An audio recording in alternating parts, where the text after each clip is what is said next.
What's up, guys, and welcome to today's show. Very interesting show to bring you guys today. Some updates on certain transfer sagas. The first thing I want to touch on is Arsenal.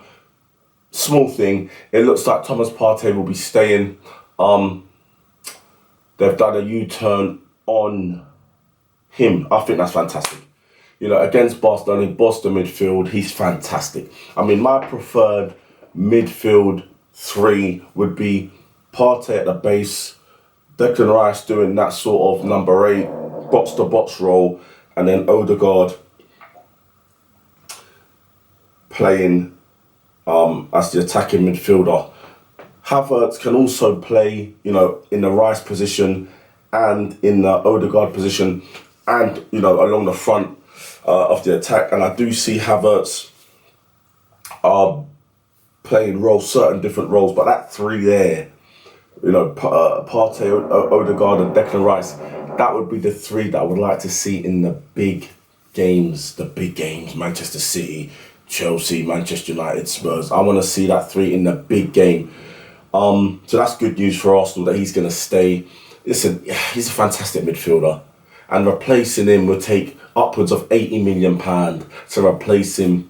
A player of his quality, just keep him. I mean, looking at the midfield depth now, we've got El Nene, Jorginho, Partey, Declan Rice, Odegaard, Smith Rowe, and Havertz. I think that's enough, mate. I mean, I think Jorginho is a fantastic player. If Jorginho comes in, I don't see there being much of a drop-off. I think Jorginho, you have to be smart enough to use Jorginho in certain games where he keeps the ball well, keeps it ticking over. If the squad is rotated properly, then Arsenal can win things this season. I wouldn't say no to another midfielder, but players need to go. Players like Pepe need to leave. Players like, in my opinion, Eddie Nketiah. I mean, I'm hearing that we're going to get rid of Balogun, but how? I just don't understand. I see Balogun being another Serge Gnabry, letting him go, and then he's going to smash it somewhere else, and he's going to become one of the best attackers in the Europe. Eddie Nketiah has had his chance. He went to Leeds, he flopped in the Championship. All right, it didn't work out of him. Then they had to get that Patrick Bamford striker. Crap, he's rubbish. You know, how can Patrick Bamford play ahead of you? And Eddie thinks he's a top striker, mate. He ain't. Like, I gave him the benefit of that. I used to stick up for him, but then I saw some of the misses and get rid of him. If there's a choice between Balogun and Eddie, surely you don't choose Eddie Nketiah over Balogun. Surely, look what Balogun was doing last season, smashing up the Ligue 1. But I don't think Eddie can smash up Ligue 1, mate, because he couldn't even smash up the Championship. And I know Balogun can smash up Championship, and he smashed up Ligue 1. And I put respect on Ligue 1's name. I think it's a good league. I think it's a very good league, mate. And he was playing in a shit team. You know, I think only Lacazette and Mbappe scored more than him. And they're top strikers. Lacazette's the top striker. Mbappe's the best player in the world. Sorry. That'd be wrong by the hierarchy. Get rid of Eddie Nketiah. Sell him cheap. 20 million quid to someone. And let Balogun be the heir to Gabriel Jesus. Mould him. It's going to save you a lot of money, you know. If they're not going to do that, then you've got to spend big on Victor Osimhen next season. But let's hope that Gabriel Jesus bangs this season, which I think he will. Trossard will come in with some goals. With the goals we shared out. And if, God forbid, Gabriel Jesus gets a little knock, has to spend some time off, needs a rest, then let Balogun do it. Because he can do it, bruv. Proper player, mate. Proper player in there. Pepe needs to go. So, you know, Eddie needs to go, in my view. Pepe will go. Rob Holding needs to leave. And that's about it. I don't know if they want to keep Fraser as the second keeper. He looked all right, to be honest with you. But some of the Europa League games, he looked a bit suspect. Maybe you need to get rid of him and get someone a bit better, because he looked a bit suspect in the Europa League games. But definitely holding Eddie Nketiah and Pepe. They need to be gone.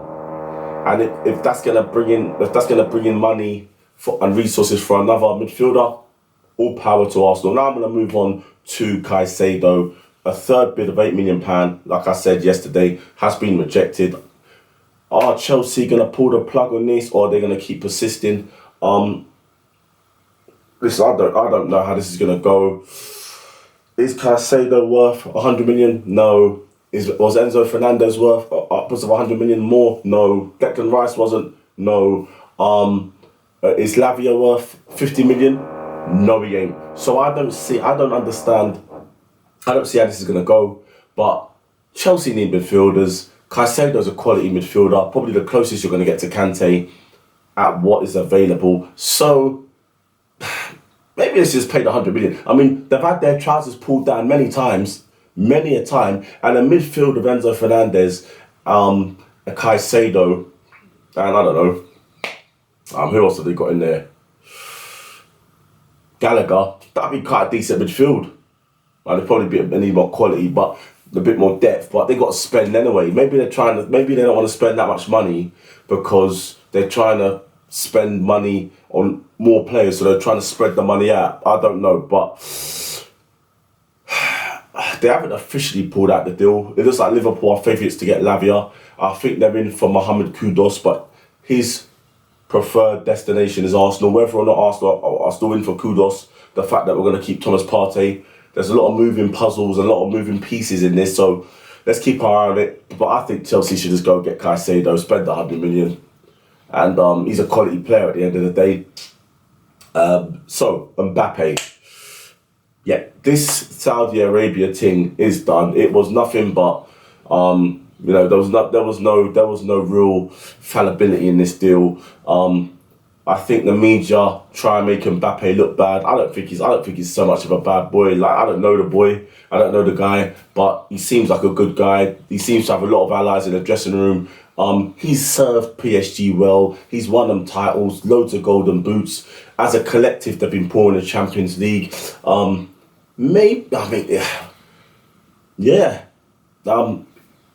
He's definitely going to go to Real Madrid, whether this summer or next summer. But PSG are definitely going to accept whatever Real Madrid offer because they ain't got an option. Or Real Madrid might not offer anything. And they might say, let's just sit tight. But then again, if Mbappe stays and he helps them win the Champions League before he goes, then that would probably be worth, getting a big amount of money for him, a transfer fee would be great. But if he helps them win the Champions League, they stand more of a chance of winning the Champions League with Mbappe in the team than him going. So maybe they should just keep him. But no one wants to let a player of that quality go for free. It might be smarter just to try and get what you can. But it's up to Real Madrid if they want to spend the money at this precise moment in time, whether they think they need a striker. And they probably do need a striker. So it's going to be interesting to see. Harry Kane, my favourite saga of this transfer window.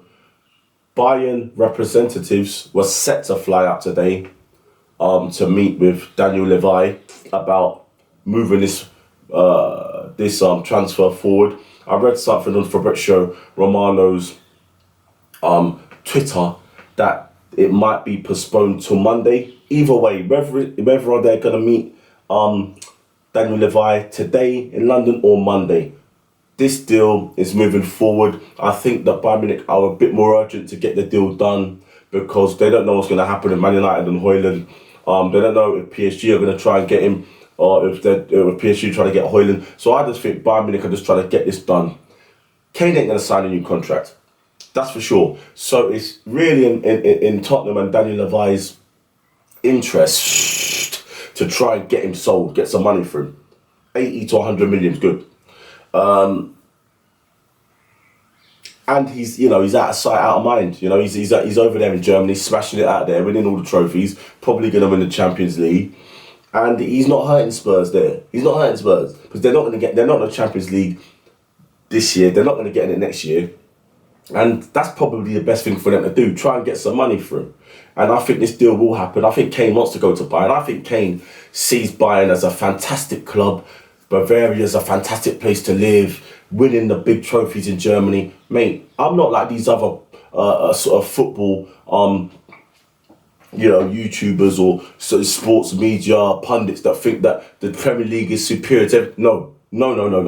If I'm a baller, I'd be happy winning trophies in any of the European leagues. Yeah. Spain is an honour. France is an honour. Turkey is an honour. the higher leagues. Portugal is an honour. Germany is an honour to play football. Those are the sort of medium to high leagues in Europe. The great places to play football, great places to live, great places to learn the sport. So Kane going to Germany will only make him a better player. Playing up with quality players, much better than Spurs. Training with quality players, much better than Spurs. Under a fantastic manager, one of the best managers in the world, super manager, elite manager, Thomas Tuchel, much better than shit Postecoglou, Spurs' fifth choice. So it makes all the sense. And not to mention, I think that Kane going to Bayern makes them the favourites for the Champions League. If Real Madrid get Mbappe, then that'd probably be them. And City have Haaland, but City, they're letting go of all. Mahrez is gone, Gundogan is gone, Walker might go, Bernardo Silva might go, you don't know what's going on there. And even the deal with the defender, the Croatian defender, that seems to have gone a little bit quiet. Guardiola. So I don't know what's happening over there in Manchester City, but Kane it was a legendary move for him. It would winning so many trophies. He'd definitely, but there's a high probability within his contract. But I think maybe 3-4 year contract, he'll win the Champions League. And if he looks after himself, which he doesn't go out, he doesn't abuse himself, he keeps himself fit, he'll come back to England and he will smash Shearer's record. He only needs two seasons, one good one and an average one, or 3 average ones, to beat the 47 goals and get past Shearer's record. But then again, Haaland, if Haaland stays in the league long enough, he could beat the record. But we don't know how long Haaland is going to stay in the Premier League. So yes, this deal with Kane, Bayern is moving forward. Bayern are making big strides to get this deal done, and I think this deal will get done. Where does this leave Spurs? Spurs are going to be basically screwed then. Basically, Maddison, they ain't going to be enough. Postecoglou's their 5th choice, crap manager. Let's see how they spend the money. Can you replace Kane, a striker of his quality? Nah, because there ain't many strikers of his quality, because he's one of the best in the world. So probably they're going to be mid-table, not even fighting for the top 6, I don't anticipate. And I anticipate Postecoglou will fail and he'll be sacked. And, be another embarrassment over there. And they'll just be mid-table. That's what I think. And that's how I see it. And Kane needs to go on with his own career. He's served Spurs enough. Could go on with your career. No one should have any ill feeling towards him, and he should go and try and become a legend in the sport of football. So this is going to end today's video, guys. I hope you enjoyed it. Please leave a comment, smash the like, share, and subscribe, and I'll see you tomorrow. Yes, on Saturday. I'm going to make an effort to make a video tomorrow. I'll see you tomorrow for another one. Peace.